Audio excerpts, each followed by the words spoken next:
اگر کسی انسان کا روزہ رہ جائے، کسی وجہ سے اس کے روزے قضا ہو جائیں، تو وہ انسان روزوں کی قضا ہی دے گا۔ ہاں، یہ الگ بات ہے کہ روزوں کی قضائی کے لیے ترتیب ضروری نہیں ہے، آپ وقفے سے بھی قضائی دے سکتے ہیں۔ اور اس بات پہ بھی اجماع ہے کہ اگر کوئی انسان فوت ہو جائے اور اس کی نمازیں رہ جائیں، ان کی قضائی تو نہیں دی جائے گی، اور اگر کسی انسان کے روزے رہ جائیں تو اس کے ورثاء روزوں کی قضائی دیں گے۔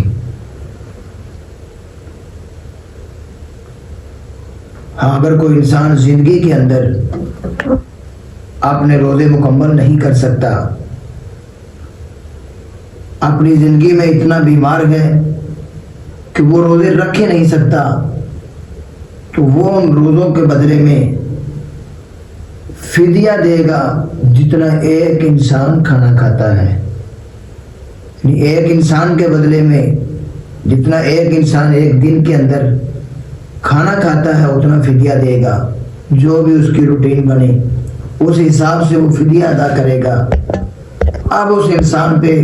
کوئی گناہ نہیں ہے، لیکن دوسرا کوئی بھی ایسا انسان جو فوت ہو جائے اور اس کے ذمے روزے ہوں تو ورثاء کو چاہیے کہ ان کے روزوں کی قضائی دیں۔ جیسا کہ ایک حدیث میں آتا ہے،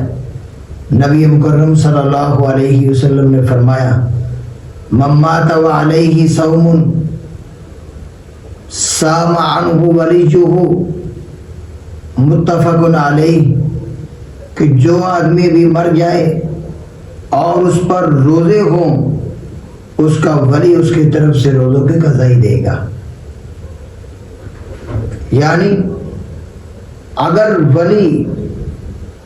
وراثت کو تقسیم کر سکتے ہیں،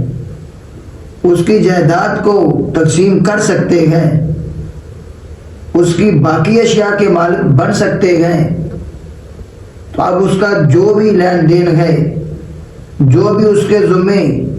کوئی ایسا قرض ہے جو ادا کرنا ضروری ہے، اس کے ولی اس قرض کو ادا کریں گے۔ اور اسی طرح اگر کسی انسان کے ذمے قرض ہو اور وہ فوت ہو جائے تو اس کا قرض بھی ادا کیا جائے گا، اسے قرض کی معافی بھی نہیں ملے گی، اور یہ روزے بھی اللہ رب العزت کا قرض ہے،